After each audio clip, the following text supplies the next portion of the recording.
안녕하세요. 이기림 변호사입니다.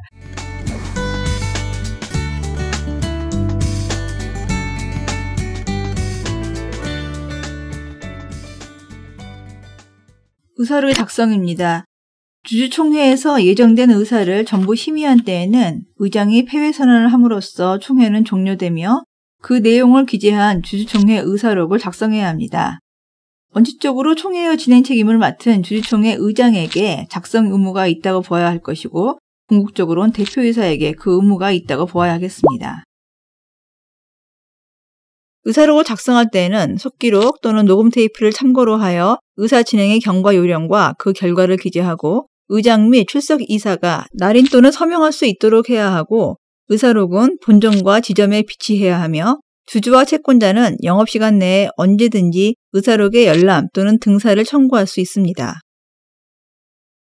기재 내용과 유의할 사항인데요. 의사록에는 총회의 명칭, 총회 개최 연월일과 개회 시각, 총회 개최지와 장소, 총 주주수와 그 주식수 및 출석 주주와 그 주식수, 의장의 개회선언, 의사진행 요령과 결과, 폐회선언 및 폐회 시각, 의사록 작성 연월일, 의장 및 출석이사의 기명날인 또는 서명 등이 기재되어야 합니다. 유의할 사항이 있는데요. 특히 표결 결과에 대해 만장일치 또는 다수 찬성 여부를 명백히 해야 하며 특별 결의 사항에 대하여는 3분의 2 이상의 찬성이 있었음을 분명히 알 수 있도록 표기합니다. 한편 이사와 감사의 선임에 있어 그 취임을 승낙한다는 기재가 의사록에 없으면 선임 등기 시 이들의 취임 승낙서를 따로 제출하여야 하는 등 번거로운 일이 발생할 수 있으므로 의사록에 이를 기재하는 것이 좋습니다. 회사에 따라서는 속기록을 그대로 의사록의 내용으로 하는 경우도 볼 수 있으나 의사록에 작성 요령이 있는 만큼 이에 맞추어 의사록을 따로 작성해 놓는 것이 바람직하겠습니다. 의사록에 기명날인해야 할 이사가 누구인가의 문제인데요. 주주총회에 퇴임이사와 신임이사가 함께 출석한 경우 주주총회 의사록에는 새로 취임한 이사의 기명날인 또는 서명으로 충분하며 현행 등기 실무도 이에 따라 이루어지고 있습니다. 작성 시기와 공증인의 인증 문제입니다.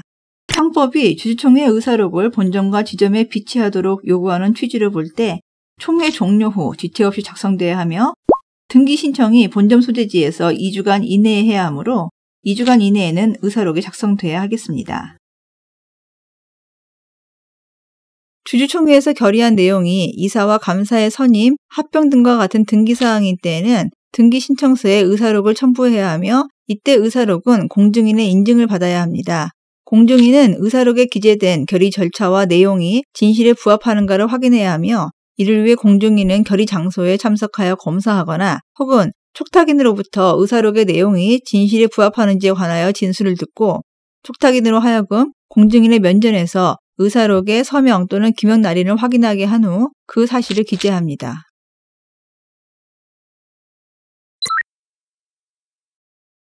이와 관련된 사실관계를 정리해보면 주식회사 X는 자본금 3억 원, 발행주식 총수를 6만 주로 하여 설립된 회사이며 주주명부상 대표이사인 A가 3만 600주, B가 12,000주, C가 9,000주, D가 8,400주를 소유하는 것으로 등재되어 있었습니다.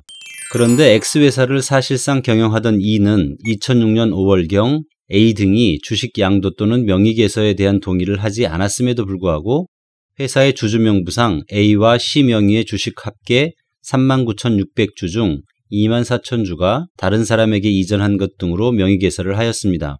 그러나 사실은 E가 주주총회를 소집하거나 개최한 바 없음에도 마치 회사의 전체 주주 중 다수의 주주가 참석한 가운데 주주총회를 개최하여 이사와 감사의 수를 각 1인 이상으로 하는 것으로 정관을 변경하고 주주총회 회의록을 작성하였습니다.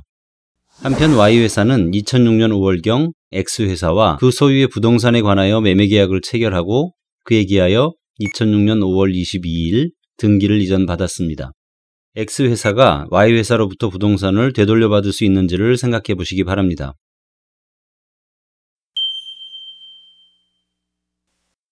의사록의 효력입니다.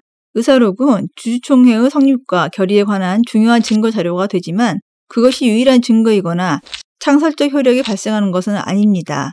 만일 부실하게 기재되었다면 달리 증명하여 진실을 주장할 수 있고 심지어 의사록을 작성하지 않았더라도 당의 주주총회의 결의의 효력이 영향을 받는 것도 아닙니다. 이 사안과 관련해서 문제되었던 쟁점은 주주총회의 개최 없이 의사록만을 작성한 주주총회 결의에 의해 대표자로 선임된 자의 행위에 대하여 회사에게 책임을 물을 수 있는지입니다. 상법상의 표현대표이사 법리와 주주총회도 개최되지 않고 작성된 주주총회 의사록의 효력이 문제된 사안이었습니다.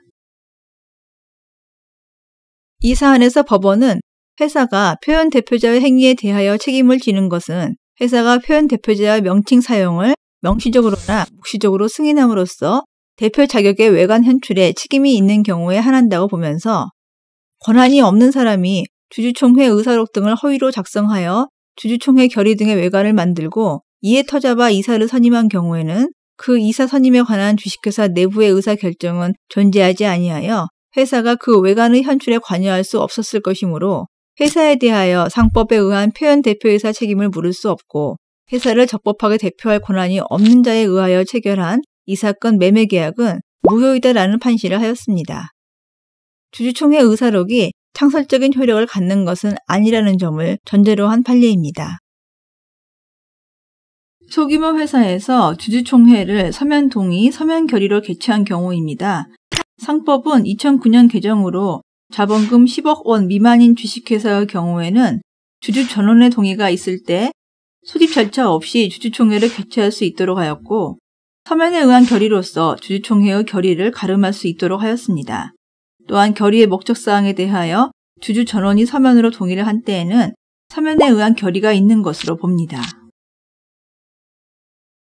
그런데 소규모 회사의 경우에 이와 같은 특례를 둔 취지를 고려하여 주주 전원이 서면으로 동의를 한 경우 그 서면 동의서를 등기신청서에 첨부하면 주주총회 의사록을 작성하지 않아도 되는지가 의문입니다. 그런데 상법은 서면 동의 및 서면 결의에 대해서는 주주총회에 관한 규정을 준용한다고 정하고 있으므로 등기 실무상 주주총회 의사록을 작성하고 공증받아 제출하도록 하고 있습니다. 이처럼 주주총회 의사록에 창설적 효력까지 있는 것은 아니지만 특히 그 진실성을 부인할 만한 사정이 없는 한 총회의 절차적 요건의 충족 여부는 그 의사록에 기재된 것에 따라야 하겠습니다. 따라서 이러한 의사록 등의 증명력을 부인할 만한 특별한 사정에 대해서는 결의의 효력을 다투는 자가 구체적으로 주장 입증해야 할 것입니다.